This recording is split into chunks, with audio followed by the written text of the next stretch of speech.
aho batungira ibintu bitari bimwe na bimwe kandi aba VHTs nabo basize kutunga obugari obwo kubahweraho okwirukangirira abantu aba abari kutura n'akakoko ka sirimu bari kubahisiaho obujanjabi ahamwe n'ebindi bintu.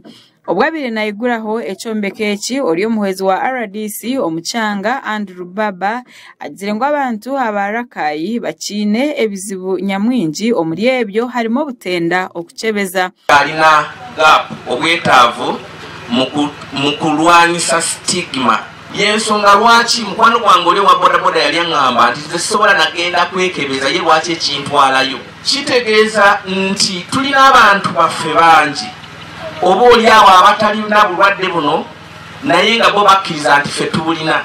Chairman w'entebe ya kataano owa Rakai Salongo Kagwa Samuel nagira ngu Uganda Cares ekozere omulimo muhango omukulwanisa sirimu omubantu ba Rakai oyireho ngu bakinemu ebintu bingi ebiri kubateganisa. Abantu bonna bempulidde over 2 million people abalabirirwa Mukama yeebazibwe okulaba nti batandika ettaffaali abantu bano babeere nga balina a hope in life. Ekizimbe Uganda Cares kyetwadde tukirabirira ng'omwana.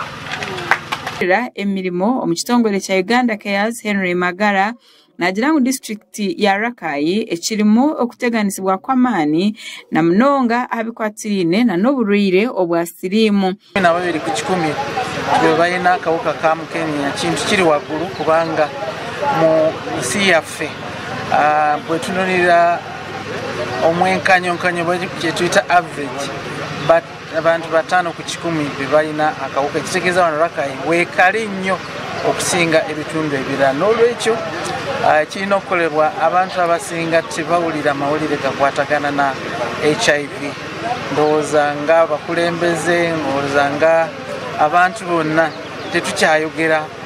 Ogunagira ngo abantu omuchanga eki obwa hati nibejumbira omu bintu ebyokuchakara ngu kandi abandi bali mwana n'okutunga amakuru gahikire ahabikwatirine na nakakoko ka sirimu. Abasinga besanyusa bafuna akaboozi n'abantu ab'engeri zimu tebakyafaayo tebakozesa kondom ekitegeeza nti tuyinza okulaba nti akawuka kano ate kalingira ddala wano naddala mu Rakai mu region eno tumaze okulaba nti prevalence eri 12%. We olikulira irwariro Dr. Hapia tulinawe nagira ngo mbare ogw'abantu abari kutunga sirimu nigweyongera bwashesha bwira ari kugira ngo bakine okuteganisibwa abo kushanga ngu na n'ebintu ebari kukozesa nibice na munonga ebirimu embazi. Tibana bakwejumbira mu kintu ky'okutesitinga tibamanyi bwe babindidde katuwa omulanga abantu bonna kubanga ojeyo tomanyi kubanga oli ojja kudwaliro because obujanjabi bwabwerere ne bakukebera kati awo ne tutandikira eddagala.